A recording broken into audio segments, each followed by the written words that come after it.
আজকে আমরা বলবো যে বাংলাদেশ এবং জাপানের মধ্যে যে আমাদের যে বিদ্যমান যে সম্পর্ক এটা আরো নতুন উচ্চতায় উঠলো। আপনারা জানেন যে জাপান আমাদেরকে প্রথম থেকে এই যে অভূতপূর্ব যে একটা গণ অভ্যুত্থান হয়েছে, তারপরে জাপান আমাদের পাশে দাঁড়িয়েছে। আজকে জাপানি প্রাইম মিনিস্টার শিগেরু ইশিকাওয়ার সাথে আমাদের চিফ অ্যাডভাইজার প্রফেসর মোহাম্মদ ইউনুসের একটা খুবই সৌহার্দ্যপূর্ণ মিটিং হলো। $418 মিলিয়ন হচ্ছে বাজেটারি সাপোর্ট, এটা ওরা বলছে হলো ডেভেলপমেন্ট পলিসি লোন ওরা দিচ্ছে। আর হচ্ছে ঈশ্বরদী, জয়দেবপুর টু ঈশ্বরদী, এটা খুবই আমাদের ইম্পর্টেন্ট একটা রেলওয়ে লাইন। আরো ওরা স্টুডেন্ট স্কলারশিপ এর জন্য আরো $4.2 মিলিয়ন।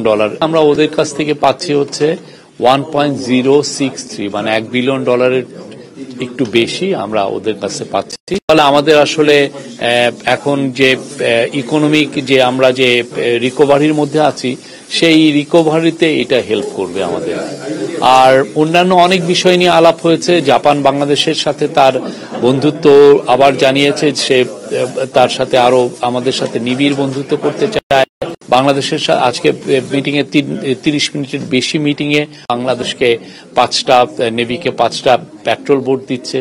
তারপরে হচ্ছে আপনারা জানেন যে সাইকেল তৈরি করার জন্য ওইখানে আপনার 6টা এমওইউ হয়েছে। একটা হচ্ছে যে খুবই ইম্পর্টেন্ট সাইকেল, এটা হচ্ছে ইলেকট্রিক সাইকেল তৈরি করার জন্য একটা ফ্যাক্টরি স্থাপন করা হচ্ছে। এই প্রজেক্টের বিষয়ে যে তারা আবার জানিয়েছেন যে তারা বাংলাদেশের পাশে থাকবেন, বাংলাদেশকে সহায়তা করবেন। ওরা বলছে বাংলাদেশের সমস্ত কিছুতে ওরা হেল্প করবে এবং এই বাংলাদেশের যে ইলেকশনের ক্ষেত্রেও তারা হেল্প করবে। ইলেকশনে আমাদের ভোটার রেজিস্ট্রেশন এগুলো অনেক কিছু আছে, তো এটার জন্য আমরা তাদের কাছে কিছু কিছু ইস্যুতে আমরা সাহায্য চেয়েছি। তারা জানিয়েছে যে তারা আমাদের পাশে থাকবে। প্রবাসী বাংলাদেশিদের কাছ থেকে, বিশেষ করে জাপানিদের কাছ থেকে উনি অনেক কথা শুনলেন। তাদের অনেক বক্তব্য ছিল, উনি প্রত্যেকটা কথাই শুনেছেন, অনেকে তাকে লিখিতও জানিয়েছেন। তো আমরা প্রবাসীদেরকে আপনারা শুনেছেন উনি কি বলেছেন। তো আমরা মনে করছি যে প্রবাসীরা they will play big role, because আমরা বাংলাদেশ থেকে 1 লক্ষ বাংলাদেশিকে জাপানে রিক্রুটমেন্ট, মানে জাপানের আমরা জব অপরচুনিটি তৈরি করার চেষ্টা করছি। তো সেই জায়গায় প্রবাসীদের একটা বড় রোল আছে যে তারা এখানে ব্রিজ বিল্ডার, ব্রিজিং হিসাবে কাজ করবে।